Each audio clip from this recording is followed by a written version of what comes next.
Bonjour à toutes. Je voulais partager ce soir avec vous une pratique très simple, car j'aime les choses très simples et en même temps très efficace et très utile dans cette période de déconfinement.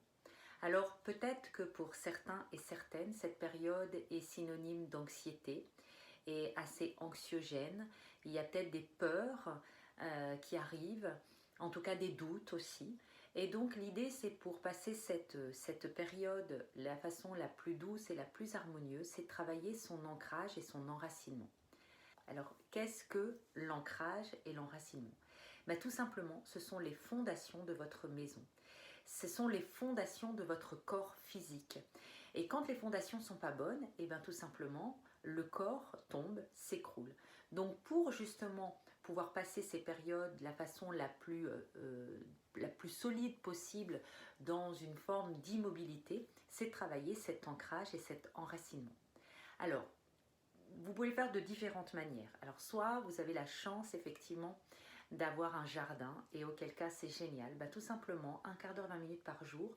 En plus en ce moment il fait relativement beau, c'est une période qui est propice à ça.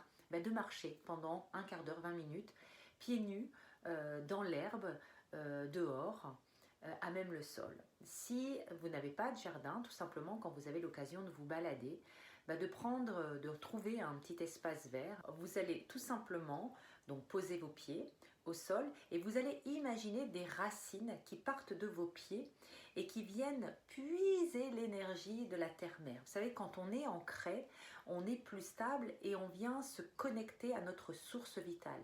C'est une pratique aussi pour booster son système immunitaire. Ça passe par la base et par l'ancrage. Donc vous allez imaginer des racines qui partent de vos pieds et vous allez, tout en imaginant ces racines qui s'enfoncent dans le sol, vous allez focaliser, mettre votre attention sur votre premier chakra. Le premier chakra, c'est ce qu'on appelle le chakra racine. Il se trouve au niveau de votre coccyx, dans le bas de votre coccyx. D'accord? Et tout en allant puiser l'énergie par les racines de vos pieds, vous allez faire remonter toute cette énergie dans ce chakra racine à ce niveau du coccyx et vous allez imaginer une sphère, une belle sphère rouge qui vient se nourrir de toute l'énergie que vous venez y puiser. Et puis, si vous le voulez, vous pouvez aussi vous aider d'une huile essentielle. Alors, j'ai choisi l'huile essentielle de patchouli. Alors, au-delà du fait que je l'adore parce que ça me rappelle trop mon adolescence, c'est une huile qui est géniale parce que c'est vraiment une huile d'ancrage. C'est une huile qui est aussi antidépressive et qui a un impact fort sur le psychique. Et elle permet surtout elle nous permet de nous affirmer, de pouvoir poser nos besoins et nos émotions sans agressivité, de défendre nos idées.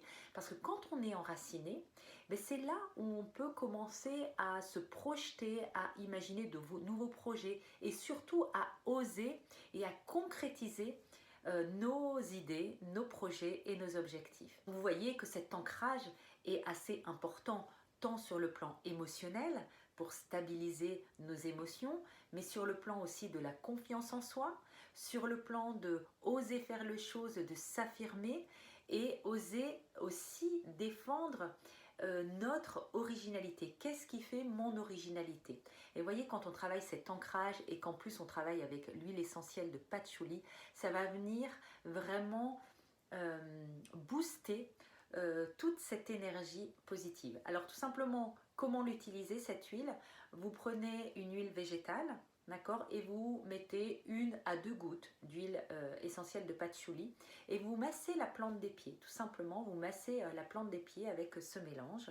Donc, fera attention, il y a des contre-indications pour les femmes enceintes, mais sinon, c'est une huile qu'on peut facilement utiliser. Voilà.